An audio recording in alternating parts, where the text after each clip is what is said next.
tomorrow, if you have time, come we go with you in my vehicle. We just stop where people are degrading. You will see how they are going to run away, meaning they have already been sensitized. They are only doing it because of stubbornness. We just go, and they said this vehicle is from water and environment, and we just stop there. Before we are out, they will not be there. So for awareness, we have created. Other people have chosen to do the other way around. Is it impunity or ignorance? It is impunity, not ignorance. It is impunity. Helplessness. They are aware. They are helpless. Impunity. Maybe that, but they are aware. That one I have to assure you, they are aware. Even the radios which we are here, RDCs all over, they have airtime on these radio stations, TV stations. They always talk about environment issues. So there is no language, there is no area which have not been covered with awareness information on wetlands. Then two, like in Lubiji, we have put there now a camp. We have police who are stationed there to try to ward off people not to encroach the wetland. Is it the way to go, or this is just one of the knee-jerk reactions? That is now, because this is the third time we are restoring Lubiji. So to make them not come back, we have put there now a police to make sure they're always making surveillance there. But on a broader aspect, always have a wetlands management plan. In the wetlands management plan, we do cater for the various uses and users, so that at the end of the day, the wetland is sustainably used and not re-encroached and degraded. So as a sustainability plan now, after restoring, we come out with a management plan that would take care of the various users. Then there was something you were talking about. The country, there are areas where people value wetlands and they don't want it even degraded. Mostly in people who are cattle keepers, because during dry season, that is where the animals derive, that's where they graze the animals during the dry season. So for them, they don't want it converted into rice fields, because that is where they survive during dry season. So in such cases, they always applaud restoration. They always applaud the community. So who is failing the restoration campaign? I could say people who are mostly in urban settings. Maybe because of land issues, the pressure of the cost of land, they see us as a cheap place where they can buy land and settle.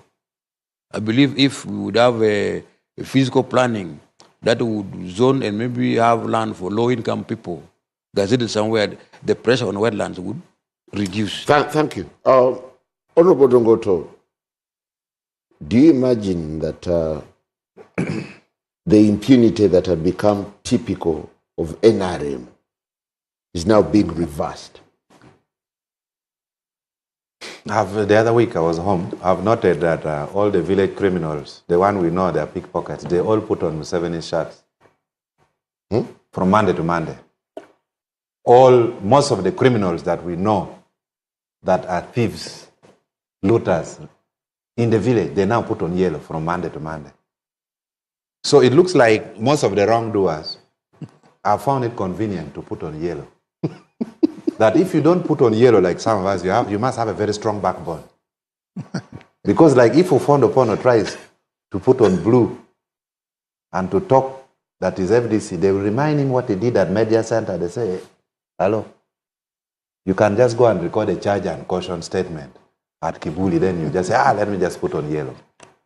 So I have sympathized with those in NEMA because it is a delicate balance between the yellowness of the country and the importance of the environment. Balance in politics. Yes. So it brings me to two suggestions. One, there should be a very strong interministerial planning. I don't know what the National Planning Authority is doing.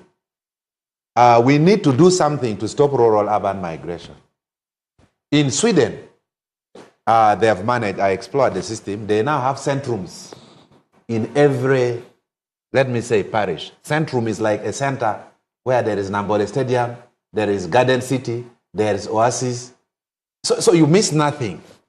So what we see in Mbale the industrial park, or what the great things General Salim Saleh is doing at Kapeka. If you've gone to Kapeka in the evening hours, you may think you're in South Africa.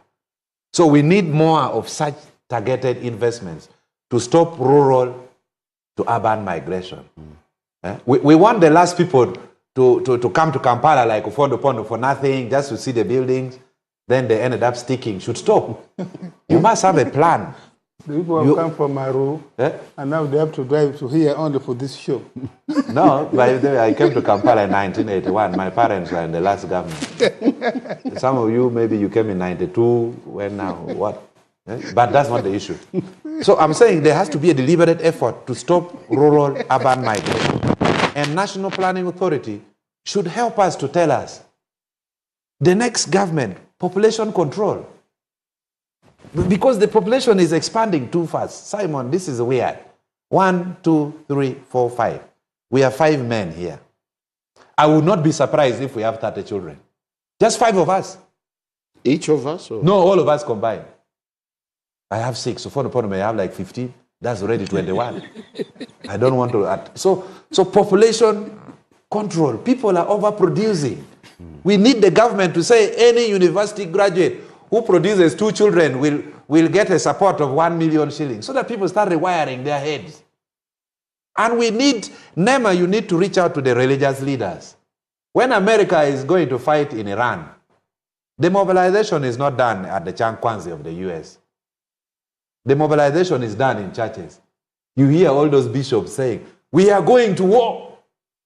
They don't say we are fighting. They say we are going to war. They come in Iran and fight and then they go back. So the mobilization should be through the churches. The bishops like T.D. Jakes, Mayor, Pastor Mayor, Joyce Mayor, they don't say God protect the enemies, fighting is bad. No. Because they meet and say now we need to fight this war. So NEMA, you should start speaking through churches. I don't know whether you have any provident fund you give to these religious leaders. You organize a capacity building workshop so that in their white cassocks, they can start telling people that God said we should protect the environment. It's important. Yeah. Because if we are using the stick every day, even now as we are talking, someone is already what? Building. And lastly, Ufondo Pondo, you are in parliament. You should not just be there to get salary and go to Mulanda. What? Probably we even need now allowances to be given to the hardware before someone buys cement. We may have to go that far. You just don't come and say, give me 50 bags of cement. We now need to say anything beyond 20 bags of cement. You need a certificate, maybe from NEMA or from what? Because what are you going to do with the 50 bags of cement? Or you bring the approved building and housing plan to the cement stores. The same way you don't go to the pharmacy and say, give me Crixivan. They need a letter from a recognized medical personnel. So these are some of the philosophical thoughts we are generating to solve this problem. Government doesn't seem to cure the problems that facilitate rural-urban migration. Most of the people whose houses are being demolished come from villages. Even here, we would have, you see? So how about you go backwards and first solve the problem before it escalates? Well, you see, a member of parliament for 20 years, he lost his seat 8 years ago, but he keeps in Kampala. He can't settle in Aru. Mindset. If for 20 years he believed that a good opportunity is only in Kampala. That's a hard one. He did not prepare. But we are only 3 international sports lawyers in the whole of Uganda. What business would I be having in Aru? I should be here. Actually, I even plan to take the next plane to Madrid after the World Cup. You can see where he has invested in the skills that his country least needs, at least for now. But then that's another matter. For government, you have had government, and particularly Development Plan 3, Development Plan 4 now, talking of diversification of economic activities that the ordinary Ugandan should engage in. Things that can bring you money. If not daily, at least weekly. If not weekly, at least monthly. Things that you can sell, first and foremost, in the community.